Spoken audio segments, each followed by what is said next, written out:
toutes, bonjour à tous, bienvenue dans l'équipe de l'info, l'émission d'actualité de la 7ème chaîne. L'équipe de l'info, c'est l'émission qu'il vous faut pour bien comprendre l'info. Pour m'accompagner dans nos débats, voici l'équipe du jour, Ernestine et Marc. Bonjour à vous deux, comment ça va ? Salut Gabriel, salut Marc, moi je vais bien, et vous d'ailleurs ? Bonjour, ça va, un petit peu froid, mais ça va. Super.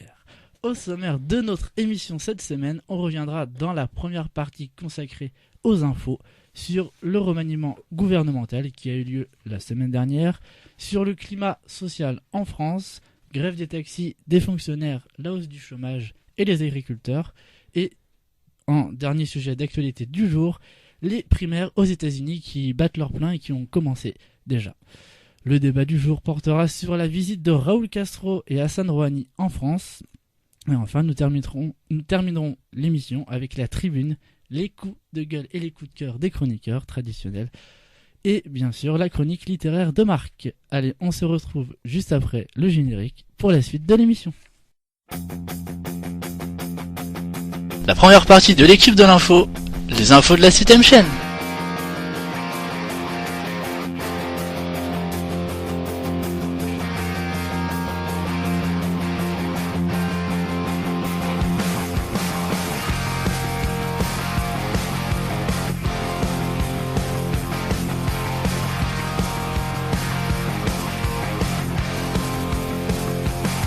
De retour pour la première partie de notre émission, les infos de la 7ème chaîne. Notre premier sujet aujourd'hui portera sur le remaniement gouvernemental. Et oui, en effet, vendredi dernier, François Hollande a annoncé un remaniement après la démission de Christiane Taubira il y a maintenant une semaine ou deux.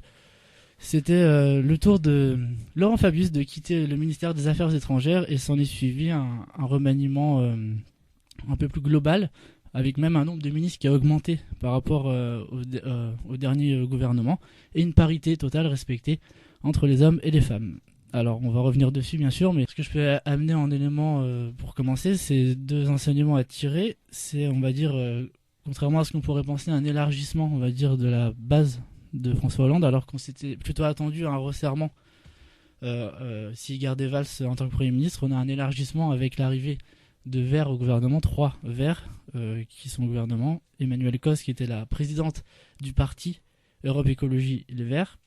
Jean-Vincent Placé, qui est un transfuge, on va dire, du parti Europe Écologie Les Verts, qui n'y était plus, mais qui attendait depuis maintenant 4 ans d'être enfin au gouvernement. Il était toujours placé, jamais gagnant, on peut plus dire ces blagues maintenant. Et l'arrivée de Barbara Pompili, je crois, qui elle était aussi, il me semble, sénatrice ou au Parlement. Députée. Voilà, c'est ça, députée d'Europe de ELV, qui elle était plus proche, on va dire, de la ligne gouvernementale par rapport à Cécile Duflot, qui elle s'était retirée. Donc voilà, le retour des Verts dans ce gouvernement, c'est le premier enseignement. Une petite surprise, on peut dire, c'est Fleur Pellerin qui part du ministère de la Culture. C'était possible, mais ces derniers temps, ils pensaient plutôt la conserver et ça n'a pas été le cas. On verra par qui elle a été remplacée. C'est Audrey Azoulay qui est, on va dire, une spécialiste de l'agriculture. Donc on reviendra là-dessus aussi. Et on parlera ensuite des autres nominations. On remarque aussi un rajeunissement, c'est la deuxième chose de l'équipe, avec des jeunes loups, on va dire, qui ont été nommés. Et donc ça, on peut dire que c'est un enseignement intéressant. C'est que François Hollande a aussi, bien sûr, il a mis des anciens comme Jean-Marc Ayrault, mais il a aussi lancé des jeunes dans la bataille. Alors, première question. Que pensez-vous de ce remaniement de François Hollande ? Ça sera vraisemblablement le dernier remaniement avant la présidentielle, donc on va dire un gouvernement pour finir le quinquennat, avec le même Premier ministre, et le départ de certains et l'arrivée d'autres. Donc qu'est-ce que vous en pensez ? Allez, Ernestine. Alors c'est vrai que ce remaniement qui est intervenu jeudi dernier, on a eu effectivement plein de rumeurs, savoir qui restait, qui partait. Alors moi, ce que j'en pense, effectivement, je pense que ce remaniement c'est quelque part en vue des élections présidentielles de 2017, notamment en essayant d'aller grappiller quelques voix du côté des écologistes, oui, même si ce sera pas facile. Après c'est vrai que du coup quelque part aussi le gouvernement effectivement assument un petit peu leur ligne politique qui est pas favorable, qui est un peu qui est pas favorable par rapport à l'électorat. Donc maintenant, on va voir peut-être s'il aura l'occasion justement de faire des propositions de loi autour de l'écologie, de la transition énergétique, des choses qu'on attend encore depuis effectivement 2012. Tu fais bien de le préciser car il faut rappeler qu'il n'y a aucun ce qu'on appelle frondeur ou personne de l'aile gauche du parti qui est rentré dans ce gouvernement. Il a pris des Verts mais il n'a pas pris les gens les plus réfractaires, on va dire, dans sa propre majorité. Marc, sur le nouveau remaniement et les nouvelles têtes qui sont arrivées, ceux qui sont partis, qu'est-ce que tu en penses ? Alors déjà, c'est toujours étrange de se dire qu'aujourd'hui, on sait que jusqu'en 2017, il ne devrait pas y avoir de remaniement. Bon, d'accord, c'est la politique. Là, je pense pas quand même. Oui, après on n'est jamais à l'abri qu'il y ait un des nouveaux ministres. On se rappelle que dans des gouvernements précédents, certains ministres sont restés une semaine parce qu'ils avaient des problèmes. Donc, ne tirons pas de plan sur la comète. Souhaitons au gouvernement qu'il n'y ait pas ce genre de non, mais là, je te soucis. parle d'un remaniement global parce que là, c'était pas un petit où il y en a un qui part. Là, oui. Ça a vraiment été une dizaine de chaises musicales. Alors, on peut penser que sur le plan politique, les événements ont contraint le président à faire des choses qu'il n'avait pas forcément imaginé dans cet ordre-là, puisque tu le rappelais tout à l'heure, ça a commencé avant le remaniement. Il y a eu la démission de Christiane Taubira sur le problème de la déchéance de nationalité. Qui devait normalement partir au moment du remaniement. Hollande lui avait demandé d'attendre pour la faire basculer au ministère de la Culture. Et finalement, elle est partie avant à cause de la déchéance, où elle était totalement contre. Et elle est totalement partie. Donc ça a dû changer quelques plans. Après, tu parlais d'un rajeunissement. Oui, sans doute chez quelques secrétaires d'État. En même temps, on voit revenir aussi l'ancien Premier ministre. J'ai dit, il a mélangé expérience et jeunesse. Donc voilà, il y avait des postes assez convoités, notamment celui-là apparemment, le ministre des Affaires étrangères. Donc finalement, on va revenir là-dessus. Ouais. Le retour de Jean-Marc Ayrault. Après, sur les signes politiques, comme tu le dis, il y a deux éléments. Il n'y a pas vraiment de signe vers la gauche, puisque pas de frondeur, pas de... Oui, j'allais y venir. Ce que j'appelle la gauche, c'est plutôt les tendances Filippetti, Montebourg, Hamon. Alors c'est pas forcément eux qui seraient revenus, mais il y a des gens qui représentent un peu les mêmes courants. Jérôme Gage par exemple, qui auraient pu revenir. Donc là, on voit que visiblement il n'y a pas de signe de ce côté-là. Il y a plutôt des signes vers les écologistes. Alors est-ce qu'il n'y a pas des arrière-pensées par rapport à... Il y a aussi tout un débat en ce moment sur une primaire ou pas à gauche. Sans doute le fait de faire rentrer des écologistes d'une manière stratégique ou politicienne, c'est sans doute d'essayer de les avoir dans son camp pour qu'ensuite il n'y ait pas de candidat à une primaire et peut-être qu'il n'y ait pas de primaire. Voilà ma première analyse. Sur les jeunes qui rentrent, on va donner un exemple, c'est Erika Barretz qui est secrétaire d'État auprès du Premier ministre chargé de l'égalité réelle. Erika Barretz qui est, on le rappelle, une députée des Outre-mer. D'ailleurs, auprès du Premier ministre, je crois qu'il y a 4 ou 5 secrétaires d'État qui lui sont rattachés directement. Il y a une rentrée aussi, c'est Laurence Rossignol qui était la porte-parole du Parti Socialiste et qui aujourd'hui rentre dans la majorité. Et ça peut laisser penser, je pense, qu'elle prendra le poste de porte-parole du gouvernement quand Stéphane Le Foll va se mettre en retrait pour préparer la campagne de Hollande en 2017, à mon avis. Parce que là, on peut dire qu'au niveau porte-parole là, Stéphane Le Foll, il a pas été excellent, on va dire, sur la communication du gouvernement. Est-ce qu'il est excellent, ministre de l'Agriculture il était aussi pressenti dans les départs d'ailleurs, mais vu que c'est un proche de François Hollande, c'était logique que Hollande en a besoin pour le garder, et notamment pour préparer sa campagne. Puis on va parler dans un deuxième sujet du conflit avec les agriculteurs. Le faire partir maintenant, c'est aussi de dire qu'on a perdu ce point-là. Donc ouais, là-dessus, Laurence Rossignol, à mon avis, elle serait plutôt, je pense, la prochaine porte-parole. Après, on sait jamais ce qui va se passer, mais c'est possible. Qu'est-ce que on peut dire sur les Verts qui sont rentrés? Je vais rappeler Jean-Vincent Placé, Emmanuel École. Je pense qu'en termes de commentaires, on peut faire aussi un autre commentaire. Tu parlais des rentrants, mais on peut aussi voir ceux qui ne sont pas sortis, dont certains, on se disait, tu viens de citer Le Foll qui aurait pu partir. Il y a Marisol Touraine qui est assez bousculée dans la réforme médicale. Il y a Le Drian qui reste. Alors lui, il est incontesté ou indéboulonnable. Cazeneuve qui reste, enfin Macron qui reste, il y a des poids lourds qui restent. Cazeneuve, il a fait, on peut dire quand même, au niveau des attentats, il a bien géré, donc c'était. Mais sur Le Foll, ça t'as raison. C'est-à-dire que moi, je pensais qu'il allait vraiment partir. Tu m'avais dit qui après? Marisol Touraine. Ah, Marisol Touraine, non, parce que justement, d'après Hollande, en fait, elle trouve qu'elle a plutôt tenu tête aux médecins quand il y a eu la fronde. Donc du coup, puis il trouve qu'elle a fait les réformes qu'il fallait. Donc elle n'était pas vraiment pressentie pour partir de son ministère. Mais c'est vrai qu'on aurait pu y penser aussi. Et maintenant, on va parler. Ségolène Royal aussi dans les poids lourds qui restent. En parler. Mais elle, on savait qu'elle allait rester. Mais Ségolène Royal, c'est plutôt. Il y avait des rumeurs qui disaient qu'elle pouvait être pressentie au Quai d'Orsay, comme la rumeur sur Martine Aubry. Et elle le voulait. Le ministère des Affaires étrangères, Ségolène Royal, elle l'a pas eu au profit de Jean-Marc Ayrault. Donc pour elle, c'est un petit échec. En contrepartie, on va dire qu'il lui a donné les relations internationales sur le climat en plus. Et là, on a vu le premier couac entre elle et Fabius sur la présence de la COP21.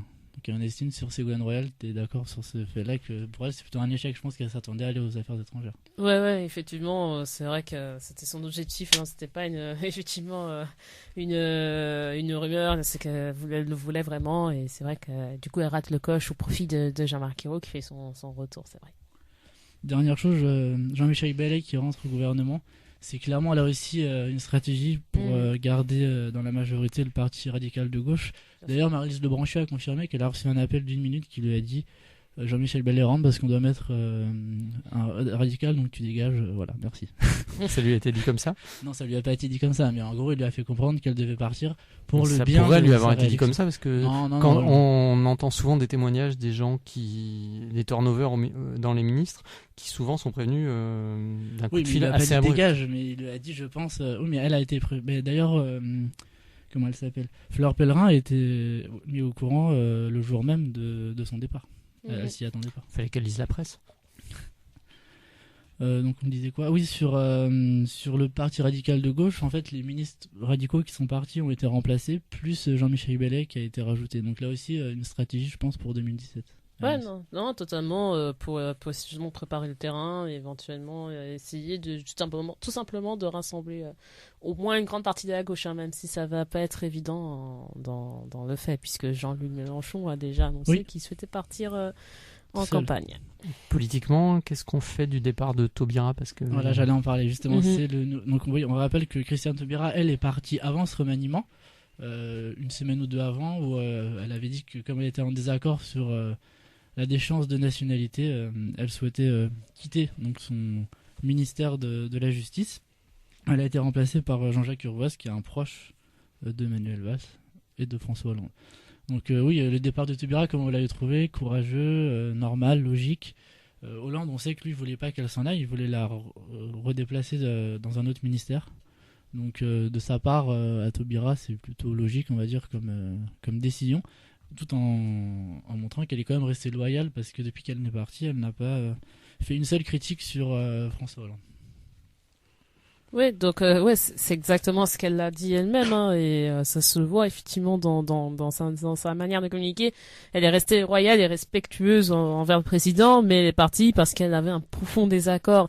Et donc c'est pour ça qu'effectivement ce départ me paraissait logique. Je m'y attendais en fait. Je sentais qu'à un moment donné elle allait quitter le gouvernement. Donc c'est sûr que en termes de représentation de l'échiquier à la gauche, c'est sûr que c'était un peu le dernier rempart, mais voilà, encore une fois, ça permet ça permet de prouver que Christiane Taubira effectivement assume ses positions qui sont effectivement, il y a des divergences clairement avec le gouvernement, qui assume ses propres positions et sa propre politique. Marc, sur Christiane Taubira. Que dire, quand elle est partie, finalement, il y a beaucoup de gens qui se sont félicités de son départ. Alors, ceux qui se sont félicités parce qu'elle était en cohérence avec ses convictions, ça peut être par exemple les frondeurs de gauche, ces gens-là. Le peuple de gauche en majorité. Ceux qui ont applaudi son départ, c'est plutôt ceux aussi à droite ou à l'extrême droite, parce que là, pour le coup, en parlant de laxisme, tout ce sur ces choses-là. Donc il faut se méfier, parce qu'elle a un côté un peu iconique malgré tout, où il y a elle a des forts talents d'oratrice, des envolées lyriques aussi. Voilà, avec des citations de poètes. On retient aussi les débats au moment du mariage pour tous. C'est la plus grande réforme de Christiane Taubira. La réforme sociétale depuis le début du quinquennat. Mais d'un autre côté, c'est sans doute une femme pas si simple que ça. On sait qu'elle a usé plusieurs directeurs de cabinet qui sont partis pas toujours dans des bonnes conditions. Donc voilà. Un bon ministre n'est pas forcément quelqu'un d'agréable. Tu peux être un très bon ministre et avoir un caractère. Alors après, je la connais pas, Christiane Taubira, au niveau personnel. Mais oui, c'est vrai qu'elle a changé plusieurs fois de directeur de cabinet. Elle a battu des records, je pense, par rapport à la durée. Oui, il faudrait voir, mais oui, c'est possible. Donc voilà, je crois qu'on a à peu près fait le tour. Je sais pas, vous voulez rajouter quelque chose sur ce remaniement On a à peu près fait le tour. Il y a eu les passations de pouvoir vendredi. On peut dire aussi que la sortie du gouvernement pour Laurent Fabius, c'est une ouverture vers encore une autre étape de sa carrière, puisqu'il va succéder à Jean-Louis Debré au Conseil constitutionnel. Après 40 ans de carrière. Et apparemment, politiquement, on va pouvoir, je sais pas si c'est s'amuser, mais on va le retrouver avec Lionel Jospin au sein du Conseil constitutionnel, et ils n'ont pas toujours été en grande amitié. Oui. Mais oui, voilà, c'est ça. Fabius s'en va. On va dire que je pense quand même sa dernière grande. Oui, parce qu'il a beau avoir été le plus jeune Premier ministre de la France, c'était il y a 25 ans, donc maintenant il n'est plus si jeune que ça. Il a tout fait. Il a été Premier ministre, ministre du budget, des finances, ministre des Affaires étrangères. Il a été 2 fois premier secrétaire du Parti socialiste. Une fois, et 2 fois président de l'Assemblée nationale. Il a aussi traversé des moments assez durs au moment de l'affaire du sang contaminé. Tout à fait. Donc on va dire que c'est un dinosaure de la vie politique française depuis François Mitterrand, et il s'est maintenu. C'était un peu son fils spirituel. D'ailleurs, on peut dire quand même son bilan au ministère. Après, on arrêtera en dernière chose. Son bilan aux affaires étrangères est quand même plutôt correct, on va dire, dans la situation actuelle de guerre. La France a quand même eu un rayonnement important sur certains, pas au niveau européen, je pense, mais plutôt au niveau international, en Afrique, au Moyen-Orient. Par rapport à l'Iran aussi. Oui, voilà. Je sais pas ce que vous en pensez là-dessus. Oui, je pense qu'on va en reparler de toute façon dans le débat. C'est vrai que c'était un personnage assez important dans tout ce qui est affaires étrangères, sans oublier évidemment la COP21 qui est là, pour le coup, il était le président tout simplement de la COP. Il avait été assez ému à la clôture, je crois. De la COP21 et au moment de sa passation de pouvoir vendredi. Allez, pour conclure sur Fabius, on va dire que durant les 4 années où il a été ministre des Affaires étrangères, il a parcouru 3 fois le tour du monde en distance. Donc ça montre vraiment la fonction difficile d'un ministre des Affaires étrangères qui est comme un président au niveau des déplacements. C'est quelque chose de très physique et très dur, quel que soit le ministre des Affaires étrangères. Et deuxième anecdote, c'est le 3e de suite ministre des Affaires étrangères qui était Premier ministre et qui est devenu ministre des Affaires étrangères. 3 à la suite. Allez, on passe tout de suite au 2e sujet d'actualité du jour. Depuis plusieurs semaines, le climat social semble se dégrader en France. On peut citer les récentes manifestations des fonctionnaires en attente de mesures pour le relèvement du montant du point d'indice, notamment les professeurs qu'on avait vus dans la rue avec la réforme du collège. Les manifestations des taxis qui s'en prennent au VTC et demandent au gouvernement de se prononcer sur leur avenir. Les VTC aussi qui avaient manifesté. Plusieurs arrestations ont lieu suite au rassemblement, parfois violents, on l'a vu. Enfin, les derniers chiffres du chômage sont mauvais. On constate une nouvelle hausse et un taux de chômage des jeunes et du chômage de longue durée, toujours aussi préoccupant. La promesse de Hollande de ne pas se représenter à la présidentielle s'il ne parvenait pas à inverser la courbe du chômage semble en péril. Il ne reste plus qu'1 an pour ça. Ce qui sans doute ne l'empêchera pas de concourir, je pense. Peut-être avec le secret espoir d'affronter Marine Le Pen au second tour.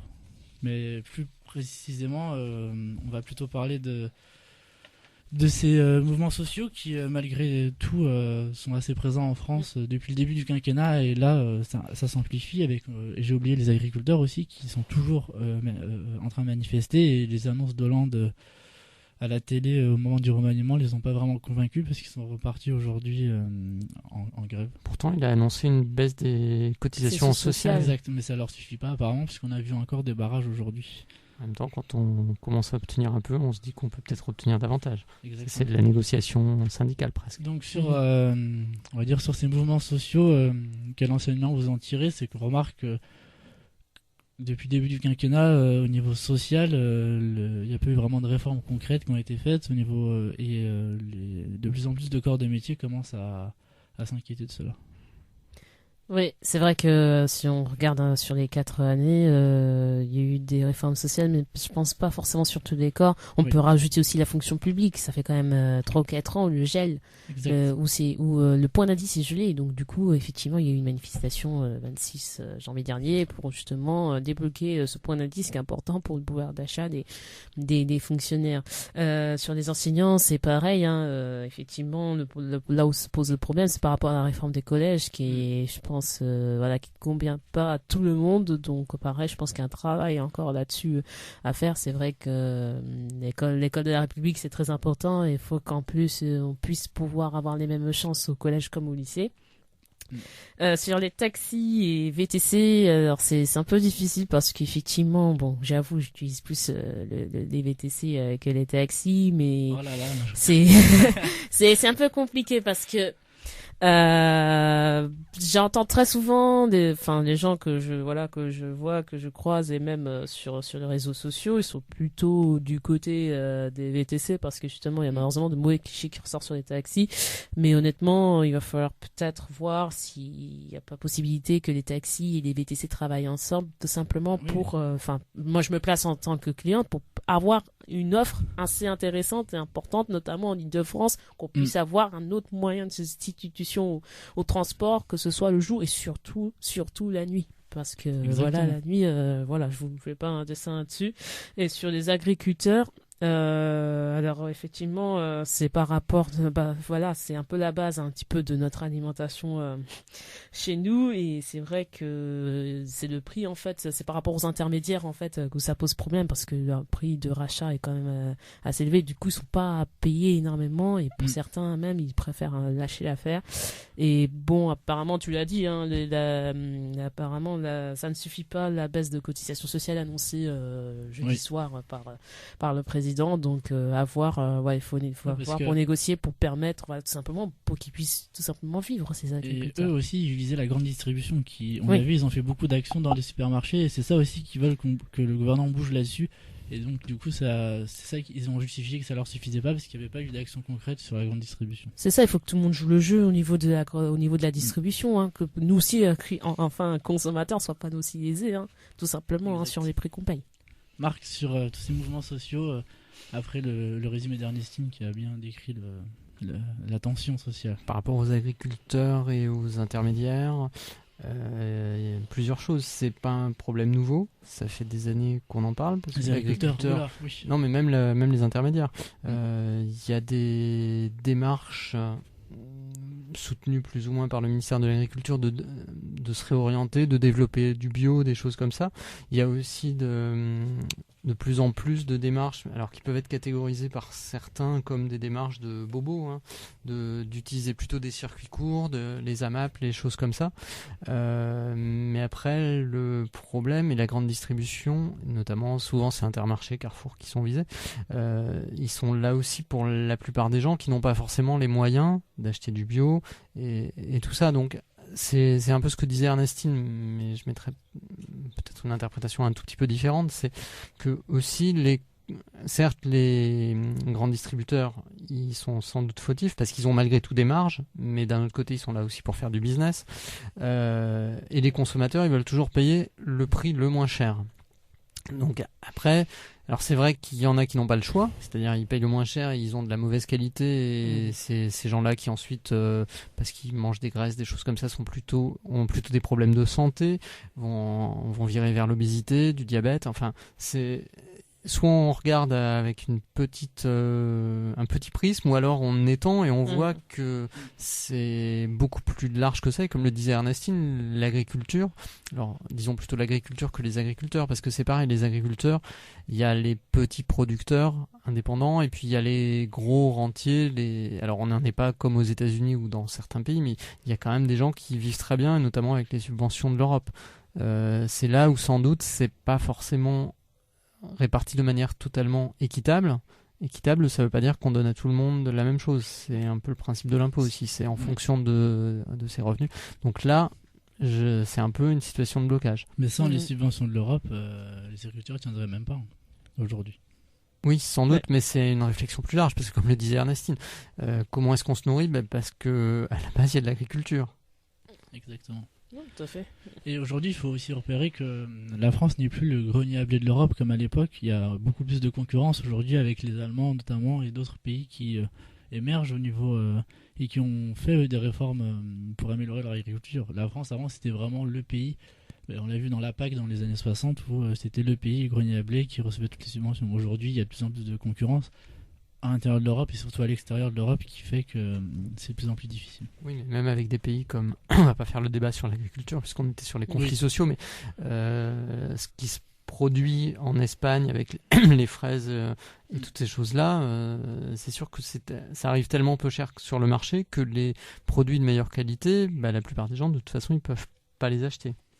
Sur l'indice des fonctionnaires, il y a un élément qu'on peut donner, c'est même aujourd'hui des baisses de salaire, puisque comme tu l'as dit, il y a eu un gel sur l'augmentation des salaires des fonctionnaires. D'un autre côté, il y a très peu d'inflation, donc ça compense un peu. Depuis les années 80, mais je peux dire, il y a des fonctionnaires qui ont montré leur fiche de paye, ils les comparent, et en fait, ils perdent à peu près une dizaine d'euros depuis... Oui, mais ce que je veux dire, c'est que en fait, avec je suis d'accord, étant fonctionnaire en plus, mais comme il n'y a pas d'inflation, en fait, on vit pas forcément plus mal avec une somme un petit peu je suis d'accord. moins importante. Mais c'est juste que quand tu fais le calcul brut, il y a un effet psychologique de la somme qui apparaît en bas d'un bulletin de paie. Oui, parce que logiquement, sur 30 ans, il pourrait aussi y avoir eu des augmentations. Et c'est pas le cas, on l'a dit pourquoi tout à l'heure. Donc peut-être que là-dessus, il faudrait revoir la politique sur pourquoi depuis 30 ans, parce que je crois que c'était sous Mitterrand qu'il y a eu un gel de l'augmentation des salaires des fonctionnaires qui n'a jamais été modifié depuis. Alors dans les périodes de crise, pourquoi pas, mais il y a eu aussi des moments fastes depuis 30 ans où ça n'a jamais été augmenté. Voilà. Il y a eu des augmentations quand même. Sur le VTC, taxi, là il y a toute une problématique alors que je maîtrise pas forcément bien, mais Ernestine disait il faudrait qu'ils travaillent ensemble. Aujourd'hui, ils n'ont pas les mêmes charges. Enfin, c'est autour de tout ce qu'il y a avec Uber, tout ça. Et une des revendications des taxis, c'est d'obliger les VTC à leur interdire de faire des maraudes, c'est-à-dire de traîner et de les obliger à revenir à chaque fois à leur base pour ne pas prendre de clients pendant les maraudes, ce qu'ont le droit de faire les taxis, ce que font de manière, entre guillemets, illégale de nombreux VTC. Et on a vu qu'après les manifestations, il y a eu quelques verbalisations et qu'après ça génère des contre-manifestations. Donc le sujet ne m'a pas l'air très simple. Tout à fait. Quant au chômage, si on veut résumer un peu avec ces différents éléments, on pourrait dire, alors il faut peut-être mettre un bémol puisqu'il vient d'y avoir un remaniement ministériel ou gouvernemental, mais disons que le gouvernement il semble assez empêtré, sans vraie visibilité sur les actions qu'il veut mener. Il peut y avoir la phrase incantatoire de Hollande, je vous promets de retourner la courbe du chômage. Ensuite c'était un début d'inversion, en sémantique ils avaient un peu changé. Aujourd'hui ça l'empêchera sans doute pas de se présenter, mais on voit rien arriver. Quand Rebsamen est parti et que Myriam El Khomri est arrivée au ministère du Travail, c'était ça va aller, il va y avoir quelqu'un de nouveau. Ça fait 3-4 mois maintenant qu'elle est là, je pense. Et chaque mois, elle annonce des chiffres pires que le mois précédent. Mais ce qui est bizarre dans le remaniement, c'est qu'il n'y a pas eu un secrétariat d'État qui a été mis au niveau de l'emploi pour essayer d'aider un peu. C'est des secrétariats sur d'autres thèmes. Comme par exemple l'égalité réelle. D'ailleurs, ça fait un peu bizarre comme titre parce que l'égalité, on pourrait juste dire égalité. Est-ce qu'elle peut être fausse ? Non, elle peut pas être fausse, mais on peut dire juste égalité. Tu vois ce que je veux dire ? Il y a eu la suppression du ministère des droits des femmes. Suppression. Il a été remis dans le... Et voilà, mais c'est vrai qu'on aurait pu avoir des secrétariats d'État qui est lié à l'emploi. En fait. On a quand même une secrétaire d'État auprès de la ministre du Travail, de l'Emploi, chargée de la formation professionnelle et de l'apprentissage. Oui, mais ça, il y était déjà avant. Je voulais dire peut-être en rajouter. Tu vois. Vu qu'ils en ont rajouté, autant en rajouter dans les endroits. Est-ce que c'est un ministre qui fait renverser... Parce que la courbe du chômage, c'est juste qu'il faut qu'il y ait des offres d'emploi et qu'il y ait de la croissance. Ouais. Exactement. Je suis pas spécialiste en économie, mais... Voilà. Donc, on a fait un peu un tour d'horizon là de la gronde sociale, on va dire, dans le pays ces derniers mois, et qui peut-être va se prolonger à un an de la présidentielle. Ça commence quand même à être inquiétant pour Hollande. Et on va voir avec son nouveau gouvernement quelle ligne il va prendre sur la dernière année jusqu'à la présidentielle. Mais à mon avis, au niveau économique, comme tu l'as dit tout à l'heure, ça va pas vraiment changer. Puis après on va voir, parce que là ça fait quand même plusieurs semaines qu'on a le sentiment qu'il y a un peu une diversion avec tous les débats autour de la déchéance de nationalité, dont plein de gens disent que finalement c'est symbolique, ça fera pas arrêter les attentats. Il y a eu toute la période post-13 novembre où tout le monde était focalisé là-dessus. Maintenant, avec du temps, et souhaitons-le sans attentat, les problèmes sociaux, ils risquent d'émerger à nouveau. Tout à fait. Allez, on passe maintenant au troisième sujet d'actualité du jour. On va un peu voyager avec le début des primaires américaines aux États-Unis qui ont débuté. Le système américain est différent du nôtre, on le sait. D'un côté, les républicains, de l'autre, les démocrates, deux gros blocs. Pendant plusieurs mois, chacun des camps va devoir, État après État, désigner son candidat pour la course finale et l'élection du mois de novembre, avec une prise de fonction à la Maison-Blanche en janvier 2017 et l'élection en novembre 2016 et janvier 2017 pour l'arrivée à la Maison-Blanche. Première étape traditionnelle, l'État de l'Iowa, avec sa capitale Des Moines. C'est le premier caucus qui donne une tendance, et dès ce moment, parfois, des candidats jettent l'éponge. Il y en a déjà eu un du côté démocrate et deux du côté républicain. Des deux côtés, on a eu des surprises. Pour les démocrates, Hillary Clinton, qui arrive devant de très très courtes têtes, elle est talonnée par le démocrate socialiste Bernie Sanders, candidat indépendant, mais qui s'est mis dans la course démocrate.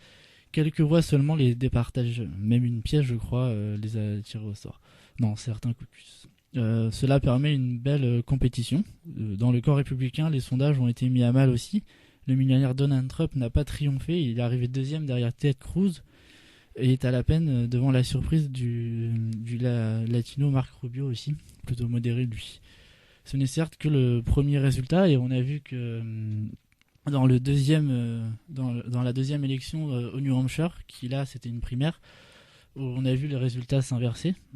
Donc pour les démocrates, c'était toujours cette fois c'est Bernie Sanders qui est arrivé largement en tête avec plus de 60% des suffrages devant Hillary Clinton. Donc elle a pris une petite claque. Et du côté des républicains, cette fois-ci, c'est Donald Trump qui a réussi à s'imposer assez largement par rapport à ses rivaux. Donc quel enseignement on peut tirer déjà ces deux premières primaires, on va dire, où rien n'est fait pour l'instant à la course à la Maison-Blanche. On a vu qu'Hillary Clinton est assez talonnée dans ces États-là. Après, attention, parce qu'il va arriver les États du Sud, où il y a beaucoup de communautés noires et hispaniques qui sont plutôt favorables à Hillary Clinton. Donc on va voir comment Sanders va réussir à convaincre ces gens-là. Mais il y a quand même des éléments intéressants pour lui qui fait qu'il peut lui tenir tête longtemps. Je ne sais pas s'il gagnera à la fin, parce qu'on a vu que voilà, y a quand même des éléments qui font que Hillary Clinton a peut-être plus de chances de l'emporter, mais en tout cas, il va lui tenir tête longtemps. Et après, on parlera des républicains. Qui veut commencer? Marc. Donc, les enseignements, c'est sans doute, comme tu le dis, un peu tôt de tirer des enseignements, puisqu'on a deux résultats. Il faut, me semble-t-il, ne pas trop envisager ce que ça va donner sur la suite. Il faut plus voir ces résultats comme deux premières c'est intéressant élections. en tout cas. Oui, puisque comme tu l'as dit dans ton introduction, il y avait des sondages qui ont été un peu déjoués. Donc déjà, c'est un premier renseignement. Même si on voyait quand même dans ces sondages que Bernie Sanders rattrapait de plus en plus Hillary Clinton dans les derniers sondages. Ils étaient quasiment ex-aequo sur l'ensemble des États-Unis. On estime sur ça. Sur, on va dire, l'effet Sanders. Oui, c'est vrai que c'est un espoir pour les États-Unis. Ça peut l'être effectivement par rapport à ces propositions qui sont vraiment ancrées à gauche maintenant. Et il faut voir enfin, un petit peu en fonction du contexte et aussi un petit peu un petit peu de justement de comment est la carte de l'USA pour savoir s'il va réussir à s'imposer au sein de son parti pour pouvoir aller chercher peut-être la Maison Blanche d'ici le mois de novembre. Ça sera compliqué, mais ça sera compliqué, c'est sûr. Ses points forts pour lui, c'est un discours nouveau. Les jeunes qui le soutiennent énormément, il a eu quand même plus de 80% du vote des jeunes dans les deux premiers États par rapport à Hillary Clinton. Donc c'est le candidat, on va dire, des jeunes, des classes populaires. Mais après, comme on l'a dit, c'est que dans les classes populaires qui sont issues des minorités, donc on a dit les populations noires et hispanophones, là il semblerait qu'il ait plus de mal parce que on sait que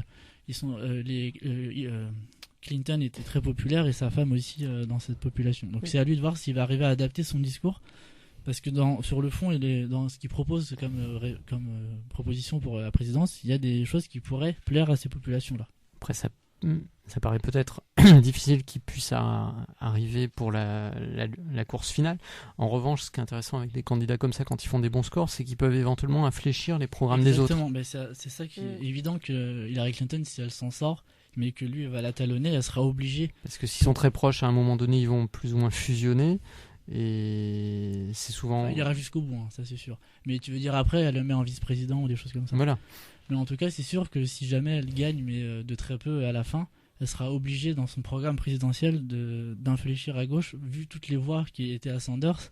Les gens qui ont voté pour lui, si Hillary Clinton garde son programme-là, il y en a peut-être certains qui ne voteront pas pour elle, ça c'est sûr. Je sais pas ce que Ernestine, tu penses de ça. Ouais, donc effectivement, c'est des choses qui doivent être confirmées. Il y a bientôt de gros justement événements. Il y a le Super Tuesday, donc qui va arriver assez vite, et je crois qu'il y a un autre Super Sunday le 1er mars. Le 1er mars. Il y a le 20 et le 1er mars. Le 1er mars, donc voilà, c'est peut-être à l'issue. Je pense d'ici le 1er mars, je pense qu'on aura déjà une petite tendance de ce que ça pourrait donner au niveau en tout cas des primaires pour la présidence. Pour les démocrates. D'ailleurs, au niveau des sondages, on donne Hillary Clinton gagnante dans les États du Sud, sauf j'ai oublié le nom, l'état de Sanders, justement, parce qu'il est chez lui, donc c'est normal. Méfions-nous des sondages, puisque Exactement. sur ce qui s'est passé en Iowa, les sondages ont été démentis, notamment côté républicain.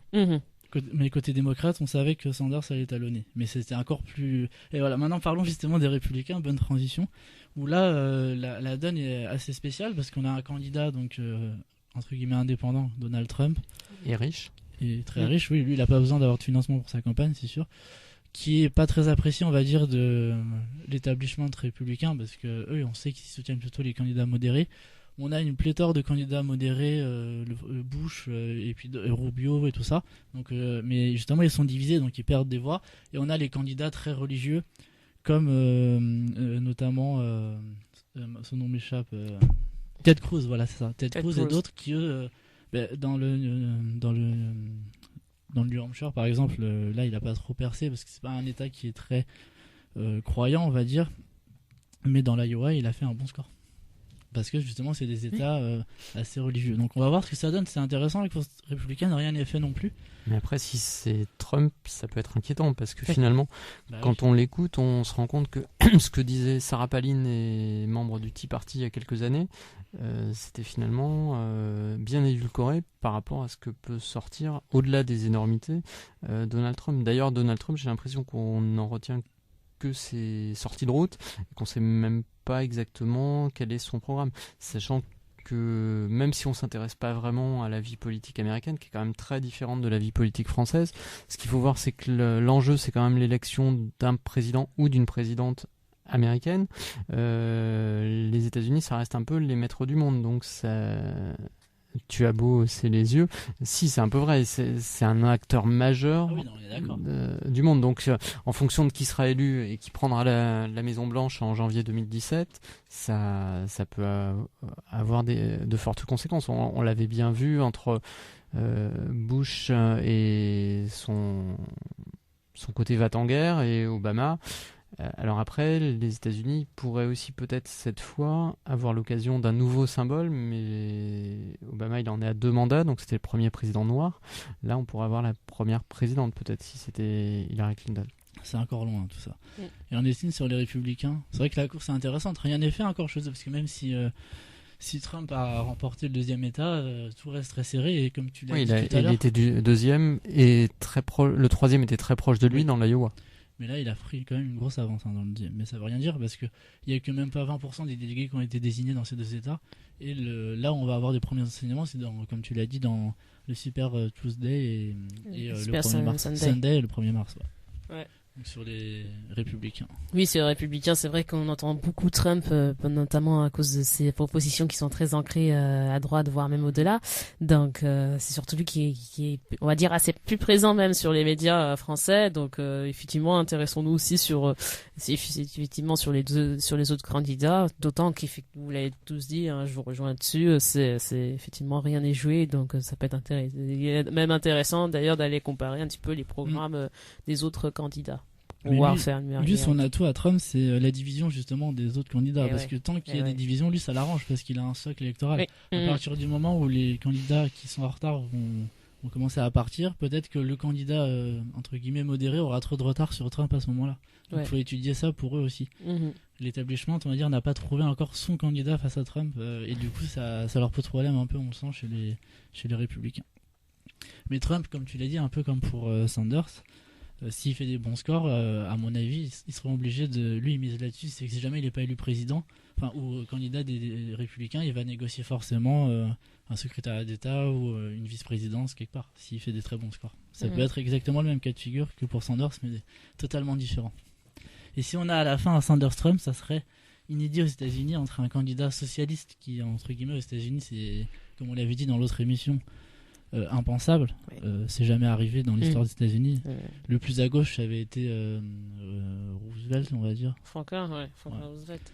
Donc ça ferait quelque chose d'atypique, hein. Gratuité des universités, service salaire minimum, le système de santé qui veut élargir. Là, c'est un programme. Quand on est élu, on met pas toujours en place tout ce qu'il y a dans le programme. Et lui aussi, il tape sur le système justement financier, tout ça. Ouais, mais c'est intéressant quand même. Enfin, même les anciens candidats démocrates, on n'avait jamais fait des thèmes aussi précis et aussi à gauche, on va dire, pour les États-Unis. Et d'ailleurs, on voit que ça porte quand même dans la population, parce qu'il y a Sanders est quand même soutenu, il fait des bons scores. Donc, ce qui montre que même ce discours-là aux États-Unis, dans la période de crise, tout ça, porte surtout chez les jeunes et chez les populations désœuvrées. Et donc, quand même aux États-Unis, dans un pays qu'on dit libéral, et même dans ce pays-là, il y a ce discours qui porte dans les populations. Donc, c'est intéressant. Oui, intéressant. Après, effectivement, il y a le discours et après le fait de pouvoir mettre en place ces propositions, hein, c'est vrai qu'ils sont très intéressants. Maintenant, voir comment on peut effectivement ça peut être mis en place si jamais effectivement Sanders gagne les élections. Surtout que c'est compliqué là-bas, comme on l'a dit, parce qu'il y a un congrès qui, au début du mandat, sera républicain. Donc c'est sûr qu'eux, ils vont pas du tout accepter ces mesures-là. Non. Donc à suivre. En tout cas, voilà, la compétition ne fait que commencer pour les primaires des deux camps. Et on saura à peu près vers le mois de mai ou juin qui sera le candidat des deux camps. Et puis en novembre, on aura le dénouement final avec le nouveau président ou présidente des États-Unis qui sera en poste à partir de janvier prochain. Ainsi se termine le tour d'horizon de l'actualité de l'équipe de l'info. Mais on revient tout de suite pour la deuxième partie et le débat. Seconde partie de l'équipe de l'info, le débat de la 7ème chaîne.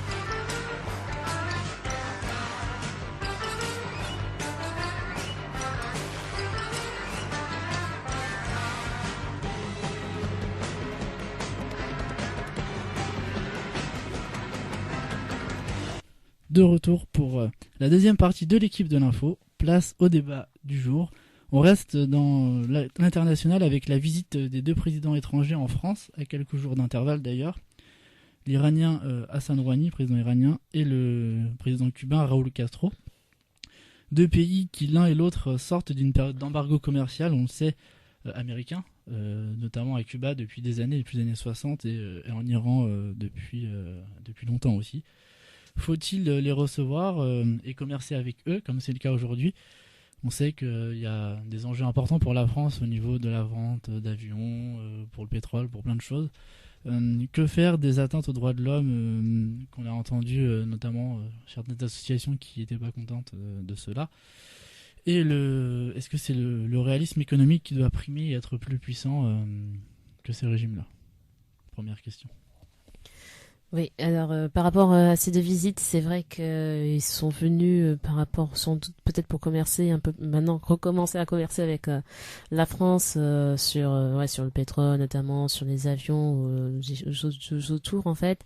Et c'est vrai que donc c'est à la fois, je pense que ces visites-là sont liées aussi à un lien diplomatique qu'ils doivent malgré tout garder, malgré ces embargos. Bon, enfin maintenant que ces embargos étaient levés par les US, donc ça va permettre peut-être de débloquer les choses, mais voilà, je pense que l'Iran et le Cuba doivent faire vraiment des efforts justement sur les droits de l'homme. Donc déjà c'est que nous, la France, déjà ça commence un tout petit peu être complexe, mais il faut que on montre en fait notre exemple par rapport à ça, et en disant aux Iraniens, enfin à l'Iran et à Cuba, voilà, il faut quand même faire attention à ça, et donc jouer sur les deux en fait, sur le côté un petit peu les droits de l'homme tout simplement, parce qu'ils sont européens mais aussi internationaux, donc le respect de ces droits-là, et aussi garder quand même après un lien commercial à condition que ça soit bénéfique pour notre pays, et puis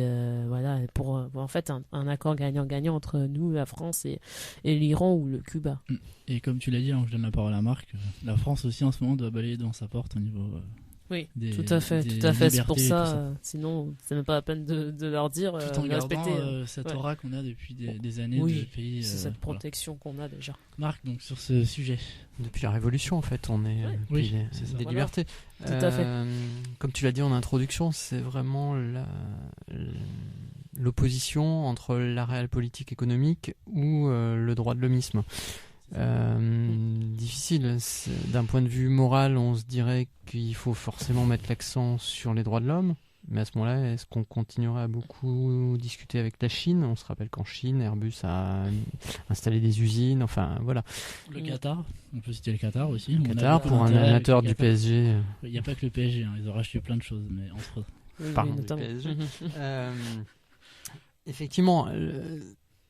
On l'a dit dans un sujet précédent dans la première partie, la situation économique est pas bonne. Est-ce qu'on peut se permettre de perdre des dizaines de ventes d'Airbus ? Il faut savoir que les Airbus, les ventes des Airbus, c'est ce qui rapporte le plus à la France et ce qui permet d'avoir une balance du commerce extérieur qui soit pas totalement déficitaire. Parce que les Rafales, on a plus de mal à les vendre. Les Rafales, oui, on en vend beaucoup moins, même s'ils sont très chers. Il faut préciser pour ces pays-là qu'il y a aussi un autre marché intéressant pour eux, c'est les infrastructures comme les TGV et tout ça en Iran pour les développer. Oui. Ce que je voulais dire, en fait, c'est que les deux pays, là, on les associe parce qu'il y a eu 2 visites présidentielles à peu de temps, mais sont assez différents. Finalement, Cuba, c'est une île, c'est un paradis tropical. Donc là, il faudrait plus miser sur le développement du tourisme.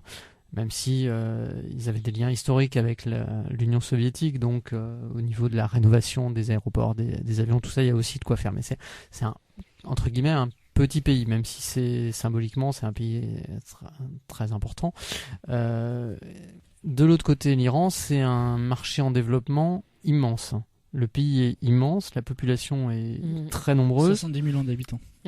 Je crois que c'est 40% des habitants qui ont moins de 20 ans, ou à peu près. Même quasiment la moitié. Voilà, donc c'est une population très jeune. Donc là, si on prend pas le train, si j'ose l'expression en marche maintenant, on l'aura raté. D'autres le prendront, hein.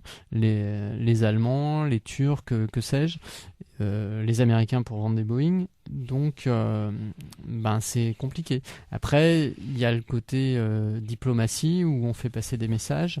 L'Iran, il y a... deuxième plan qui est très intéressant, vas-y. L'Iran, il y a quand même des avancées puisqu'il y a eu les accords sur le nucléaire au mois de juillet l'année dernière qui permettent cette possibilité. Donc, moi, je pense qu'il serait dommage de leur fermer la porte. On se rappelle que de toute façon, c'est pas la première fois qu'on reçoit en France des gens qui sont pas totalement dignes d'être reçus. On pourrait citer Kadhafi avec Sarkozy, il y en a eu d'autres. Et puis d'un autre côté, Bokassa, oui, beaucoup de dictateurs africains. D'un autre côté, à Cuba, donc le prédécesseur, Fidel, le frère de Raoul. Il nous avait déjà posé des problèmes à l'époque où c'était François Mitterrand qui était président, puisque sa femme, qui était la présidente de la Fondation des Libertés, France Liberté, voilà, avait été faire un voyage là-bas alors que son mari était président et n'était pas forcément sur la même ligne à ce moment-là. Et après, on l'a dit, donc deuxième volet de ces voyages-là, c'est comme tu dis, l'enjeu stratégique pour la France, c'est essayer de se placer comme depuis la fin de l'embargo, le pays occidental qui essaye d'avoir de bonnes relations avec ces pays-là, parce que la France est toujours placée avec De Gaulle entre les États-Unis et l'URSS, tout en étant du côté occidental. On avait toujours ce rôle de, entre guillemets, le lien entre les deux. Et je pense qu'ils veulent essayer de remettre ça en place avec Cuba. Voilà, c'est un régime communiste, donc Hollande il s'est dit je vais essayer de faire le lien entre les deux. Et l'Iran, Cuba c'est sans doute plus facile parce que par rapport à l'Iran, on a rarement historiquement dans les dernières décennies été du côté de l'Iran. Oui. On était du côté de l'Irak, on était entre les sunnites et les chiites. Généralement, on est opposé au camp des. Là, c'est intéressant parce que l'Iran, c'est vraiment un pays dans ce bourbier qui est stratégique et quelque part. Extrêmement stratégique. On est quand même beaucoup plus souvent du côté de l'Arabie Saoudite, qui est le grand rival de l'Iran dans la région, que du côté iranien. Alors après, est-ce que diplomatiquement, on va être capable de garder des bonnes relations avec l'Arabie Saoudite? Parce qu'elles sont historiques et qu'on en a besoin aussi, hein, parce que l'Arabie Saoudite a de l'argent, mais elle a beaucoup. Sa population est. Alors, je pense que le pays est beaucoup plus fermé. Il n'y a pas un marché touristique à imaginer en Arabie Saoudite aujourd'hui, tel qu'est le régime wahhabite, alors qu'en Iran, il y a des possibilités. Mais est-ce que les Saoudiens verront d'un bon œil qu'on se rapproche de l'Iran? C'est peut-être tout le futur talent de Jean-Marc Ayrault qui sera à l'œuvre là. Et le talent de la diplomatie française depuis des siècles qui arrive toujours à jongler entre les deux. Parfois ça marche. Mais après, la difficulté, c'est que l'aura historique, des fois, elle s'érode un petit peu. Tout à fait. Ernestine, Oui, sur oui. l'aspect diplomatique stratégique pour la France de cette ouverture à ces pays-là. Oui, c'est vrai que t'as bien fait de parler de la limite avec l'Arabie Saoudite, puisqu'en ce moment il y a des tensions effectivement entre l'Arabie Saoudite et l'Iran, même voilà, parfois de façon très violente. Donc c'est vrai que le problème va se poser pas que pour la France, mais éventuellement pour d'autres pays européens. Donc effectivement, à elle d'essayer d'être vraiment une bonne négociatrice pour pouvoir effectivement permettre, voilà, à faire en sorte que tout fonctionne pour le mieux en termes de commerce. D'ailleurs, au niveau diplomatie, tu parlais de Jean-Marc Ayrault, mais est-ce que justement pour la France, c'est pas une stratégie de se replier vers l'Europe, avec Jean-Marc Ayrault qui, on sait, parle très bien allemand et pro-européen, et d'essayer de justement, comme Merkel est un peu affaiblie, de récupérer l'ascendant sur l'Europe. Donc est-ce que ça va en pâtir sur justement le dossier syrien, Moyen-Orient, qui était le point fort de Fabius, on va dire, et là peut-être que ça va s'inverser. Donc on va voir si on va continuer en infléchissant vers l'Europe à garder entre guillemets l'influence qu'on veut mettre en place aujourd'hui dans ces pays-là. Je sais pas ce que vous en pensez sur ça. Ouais, à voir effectivement s'il sera plutôt côté européen, donc affaires européennes plutôt qu'étrangères, donc à voir effectivement. Après ça peut être les deux. Ça peut être les deux, donc effectivement, il peut jouer sur les deux. Enfin, le mieux c'est de jouer sur les deux, aussi bien que sur à l'extérieur de l'UE qu'à l'intérieur de l'UE, parce qu'on a grandement besoin aussi. Au sein de l'Union européenne. Et de toute façon, les sujets sont liés parce que les migrants, justement, ils viennent de ces pays-là. Oui, voilà, dans tous les cas. En même temps, les deux choses. Les migrants qui viennent en Europe, comment gérer ça par rapport au Moyen-Orient. Ouais, si tu prends un leadership en Europe, t'es plus fort pour négocier de l'autre côté aussi. Donc il y a cette stratégie-là qui est globale, je pense, de la part du président. En nommant Jean-Marc Ayrault à ce poste. Je sais pas ce que t'en penses, Marc, sur ça. Sur le fait est-ce qu'il joue sur l'Europe ou les deux en même temps, en se disant qu'il faut d'abord être fort chez nous pour ensuite être le premier interlocuteur européen par rapport aux Américains et aux Russes. Je sais pas si j'ai les compétences pour porter un jugement là-dessus. Là où on peut te rejoindre, c'est sur le fait que par rapport au lien avec l'Allemagne, je sais pas quelles étaient les compétences de Fabius en allemand, mais en tous les cas celles de Jean-Marc Ayrault qui était prof d'allemand, elles feront pas de doute. Et ça peut parfois aider, le côté de parler la même langue, de se comprendre. Après, est-ce que Merkel est si affaiblie que ça en interne? Peut-être un petit peu, mais l'Allemagne reste quand même en Europe un pays leader. Oui, non, mais je parlais de son affaiblissement dans son gouvernement avec les migrants et toutes ces choses-là. Voilà. Sur ce thème-là, qu'est-ce qu'on pourrait dire de plus dans ce débat sur l'Iran, et on va voir comment ça va évoluer ensuite, si la France va réussir à garder cet ascendant, parce qu'on a la particularité d'être un pays aujourd'hui qui diplomatiquement est plus fort que ce qu'il est réellement en puissance mondiale, où on a toujours dans les pays, on a toujours les plus grandes ambassades avec les grands pays par rapport à d'autres pays qui seraient plus grands aujourd'hui et qui pèsent moins aujourd'hui. Donc on a toujours réussi à garder, on va dire, cette fibre diplomatique qui fait qu'on est toujours un grand pays dans les relations internationales, même si on régresse quand même par rapport à la Chine émergente ou à l'Inde, toutes ces choses-là qui sont encore derrière aujourd'hui, mais comment faire pour garder, on va dire, ce leadership entre guillemets diplomatique, qui n'est pas facile. Là, on a parlé de deux aspects, le diplomatique, l'économique, un troisième aspect qui est les droits de l'homme. Je pense que l'un comme l'autre de ces deux pays sont aussi des terres de tourisme, et qui s'ouvrent de plus en plus, qui n'ont jamais été totalement fermées. Parce que même quand c'était pas encore l'ouverture telle qu'on la voit aujourd'hui, on pouvait aller à Cuba. En Iran, un peu moins quand même. En Iran, on n'y allait pas forcément beaucoup, mais on y allait.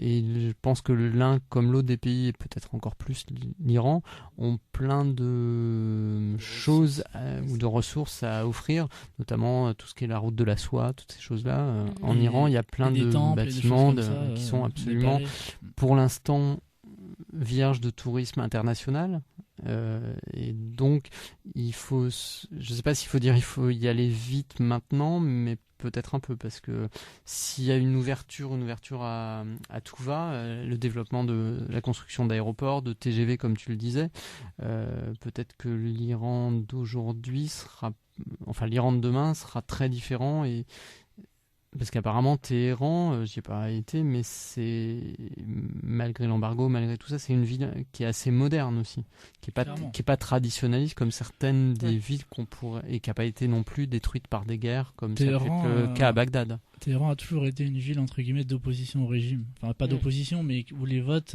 contre le régime ou pour les candidats modérés en tout cas a toujours été élevé, et c'est là où il y a eu les grands soulèvements des jeunes dans les dernières années. Donc oui, en effet, et c'est un pays comme tu as dit qui est très jeune. Donc dans le futur, ça voudra dire forcément des investissements dans le transport et tout ça, parce que les jeunes vont forcément développer le secteur tertiaire. Puis ce qu'il faut voir, c'est qu'aujourd'hui, on n'est plus il y a 15 ans. Hein. Il y a les réseaux sociaux, Internet, toutes ces choses-là qui étaient, à mon avis, plus développées en Iran, par exemple, qu'à Cuba. Donc, même s'ils étaient surveillés. Mais il y a une ouverture au monde qui n'était pas possible il y a 40 ans, ou il y a même 20 ans. Exactement. De toute façon, ça évolue et ça va continuer à évoluer de plus en plus. On l'avait bien vu avec les révolutions des printemps arabes. Oui, tout à fait. Si se termine là, donc, pour la deuxième partie de notre émission, sur des sujets intéressants qui sont la diplomatie française et cette ouverture de ces nouveaux pays. Mais l'émission n'est pas finie. On se retrouve tout de suite pour la troisième et dernière partie de l'émission. Troisième partie de l'équipe de l'info, la tribune de la 7ème chaîne.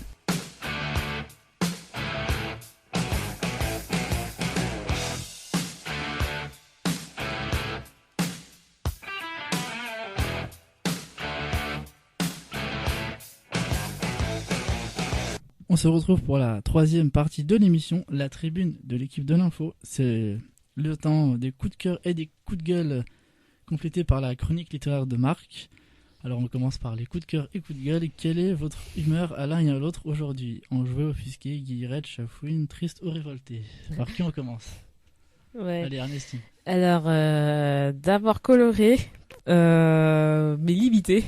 D'accord. Parce que, alors voilà, le coup de cœur en tout cas pour moi, c'est la révélation le 9 février dernier du logo des Jeux Olympiques de Paris 24, Paris 2024, qui est juste magnifique, comme dirait Christiane Cordula, avec de la couleur, de la modernité, et surtout autour d'un symbole, c'est la Tour Eiffel, effectivement. Et le 24 aussi. Mais limité, parce que j'espère une fois de plus j'espère que cette fois-ci la malédiction du logo nous fera ne permettra pas la défaite en tout cas de Paris. Après trois ou quatre candidatures de ouais, parce qu'en fait effectivement ce logo là ressemble à un autre 92. Logo et puis même un autre logo d'une société qui s'appelle Faux Global. Donc j'espère qu'ils vont pas nous casser les pieds, on va dire, et nous laisser un peu tranquille, parce que c'est vrai, ça serait bête de perdre bêtement les jeux en pas pour un tout petit détail de logo en tout cas. En tout cas, du bon boulot de la part de l'agence, et voilà, ça y est, c'est encore une étape de franchie supplémentaire. Ça s'annonce bien. Et aussi, on a eu la révélation des bâtiments qui seront pris pour les jeux, le village qui sera en dehors de Paris, c'est une bonne chose. Oui. Il y a pas mal de constructions en dehors et quelque chose à l'intérieur, le beach volley à la Tour Eiffel, des choses comme ça. Ouais, non, franchement, ça va. Le choix des sites est vachement intéressant, et puis voilà, maintenant on sait ce qu'il reste à faire pour pouvoir desservir l'ensemble de ces sites-là. Donc voilà, il y a du boulot là-dessus. Après, là par contre, c'est plutôt de l'énervement. Après, effectivement, suite au remaniement, il y a eu un nouveau, il y a un ministère justement de la famille, de l'enfance et des droits des femmes. Je comprends pas pourquoi effectivement on met les droits des femmes avec la famille et l'enfance. Bonjour les clichés en tout cas, puisque ça n'a pas tardé à réagir sur la toile justement avec malheureusement des clichés qui sont sortis. Moi je trouve ça dommage de mettre ça avec la famille et l'enfance, parce que pour moi c'est quelque chose qui devrait être à part, et je sais que il y a du boulot à faire justement sur le droit des femmes, et d'autant que la journée internationale des droits des femmes arrive, et j'ai bien dit la journée internationale des droits des femmes, pas la journée de la femme, ça serait bien à un bon moment donné, une bonne fois pour toutes, que cette appellation soit respectée. Voilà, elle arrive, et donc du coup, c'est pas non plus de bon augure par rapport au 8 mars. C'est vrai qu'on place jamais un ministre homme à ce ministère, alors que justement ça pourrait être un symbole. Ça peut être intéressant. C'est une femme qui a ce ministère comme par hasard. Ouais, c'est vrai. Donc je trouve ça vraiment dommage. Allez, Marc, quel est ton numéro du jour? Disons légèrement agacé. Alors, je commence par un coup de gueule. Voilà, c'était agacé forcément. Pour une pub que j'ai vue il y a pas très longtemps au cinéma. Alors, agacé parce qu'en fait, au début, j'ai pas vraiment su que c'était une pub.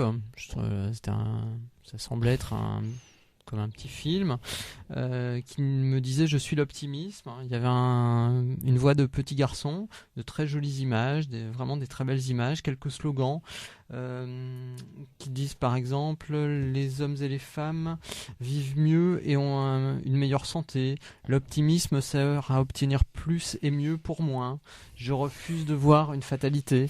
Donc tout un tas de slogans assez basiques, mais franchement dans un environnement très bien, et ça se termine, et c'est le slogan, et je l'ai compris à ce moment-là en voyant un logo, c'est Carrefour, mais il y a jamais Carrefour n'est mentionné, en fait il y a juste le logo bleu et rouge de la marque, et je pense que j'optimisme, parce que c'est un néologisme aussi, oui. C'est leur slogan, et voilà, donc c'est le côté paradoxal, ce qui me rend un petit peu agacé, d'une pub plutôt bien faite, un peu new wave, que sais-je, mais en même temps avec un aspect commercial derrière, et je me dis que il doit y avoir des études et ça marche. Hein. Comme celle de TF1 où on dit les Français sont radins, et en fait ils essayent de montrer, et à la fin tu vas marquer TF1. Ouais, partageons des ondes positives. Effectivement, ouais, t'as le slogan, un peu dans le même style effectivement que TF1 si on prend un peu la trame publicitaire.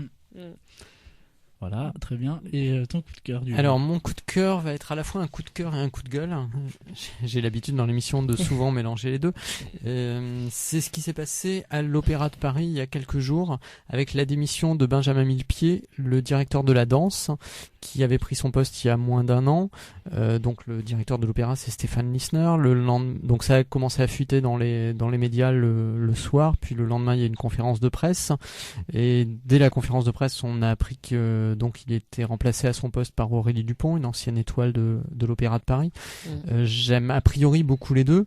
Benjamin Millepied est arrivé avec la volonté de faire une sorte de révolution. Alors il n'a jamais été danseur à l'Opéra de Paris. Il est français, il a fait toute sa carrière, enfin une grande partie de sa carrière aux États-Unis, il a dirigé des ballets, il est très jeune, il a 39 ans. Sa femme est très connue, c'est Nathalie Portman. Donc il est entre la France et les États-Unis, et il a pas bien appréhendé que l'Opéra de Paris c'est une institution très ancienne avec une hiérarchie très forte, et qu'on ne fait pas forcément bouger les lignes aussi vite qu'on le veut. Donc voilà, donc c'est dommage parce que c'est un chorégraphe qui est très talentueux. Il sera pas resté longtemps. C'est quand même lui qui a mis au point le programme de la saison 2016-2017 qui vient d'être annoncé, et on voit que son tempérament s'exprime dans ses choix chorégraphiques, puisque sur la 10 ou 12 ballets qui seront présentés, il n'y aura que 2 grands ballets classiques l'année prochaine, et Aurélie Dupont a dit dès qu'elle a pris ses fonctions, alors que pour la saison suivante, donc ça nous amène déjà en 2017-2018, elle reviendrait plus aussi vers ce que doivent être les fondamentaux de l'opéra, où il y a 154 danseurs dans la troupe, parce que quand on fait des créations contemporaines, généralement on a 10-15 personnes sur scène. Un ballet classique comme le Lac des Cygnes, c'est facilement 60 danseurs sur scène.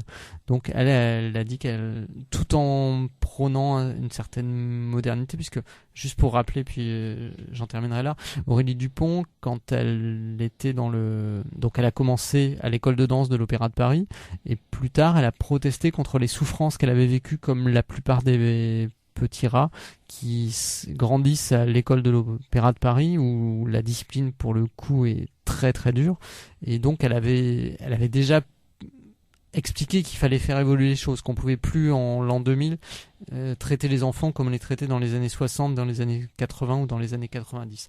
Donc voilà, mon coup de cœur, coup de gueule, c'est pour les événements au niveau de la danse à l'Opéra de Paris. Très bien, merci. Et on va maintenant passer... Et toi, rien aujourd'hui ? Moi, non, aujourd'hui, j'ai rien. On passe maintenant à la tradition. Je garde la parole. Voilà, tu gardes la parole pour le traditionnel moment littéraire de l'émission. On le rappelle, tu nous présentes toutes les semaines, enfin à chaque émission, un livre. Qu'est-ce que tu nous présentes cette semaine ? Alors aujourd'hui, je vais vous parler de La baleine dans tous ses états. C'est un livre surprenant, iconoclaste et inclassable. Son auteur, François Garde, a déjà publié 2 excellents romans, Ce qu'il advint du sauvage blanc, son premier, couronné du Goncourt des lycéens, et Pour 3 couronnes. Ces 2 romans sont des textes forts qui enchantent le lecteur et le plongent dans un univers nouveau. François Garde, énarque et haut fonctionnaire, est né en 1959 et semble avoir accumulé pendant sa carrière le substrat de ses livres. Il a été en poste en Outre-mer en tant que sous-préfet ou préfet.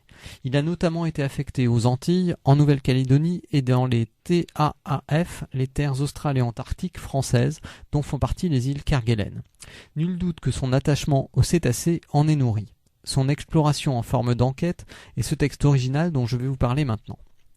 Ce récit a été écrit dans un chalet des Alpes, c'est-à-dire à la montagne, alors qu'il n'est question que de mer et d'océan. C'est une ode à la baleine, un cri d'amour pour cette espèce menacée par l'homme.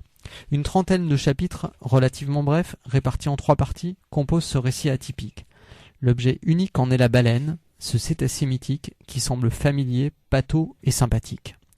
Le roman de Melville, Moby Dick, est évoqué, mais moins longuement que l'histoire de Jonas et de la baleine, telle que rapportée dans la Bible. Mais il n'est pas question que de l'animal. François Garde s'intéresse aussi par exemple au nom de rue mentionnant la baleine. Il a une passion pour elle et la scrute en amateur plus qu'en spécialiste.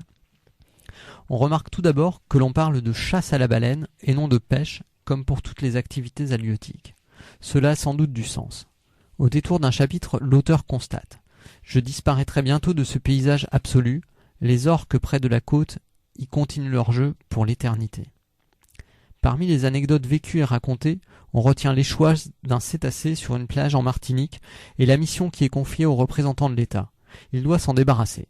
Fort du soutien de militaires, il décide de la faire exploser pour pouvoir évacuer les tonnes de chair. Il faut d'abord placer les charges explosives dans la bête. Ce sera une boucherie, un carnage sanguinolent, qui est raconté dans le livre. Pour donner envie de découvrir la baleine dans tous ses états, rien ne vaut, me semble-t-il, un extrait. Une baleine s'exprime, donne son point de vue sur les hommes, ainsi que sur l'évolution du comportement des humains à son égard. Gabriel va nous lire ce passage émouvant avec de nombreuses métaphores. Depuis l'aube des temps, nous ne nous soucions pas d'eux. Ils entraient parfois dans l'eau, pêchaient, ramassaient des coquillages, nageaient si maladroitement.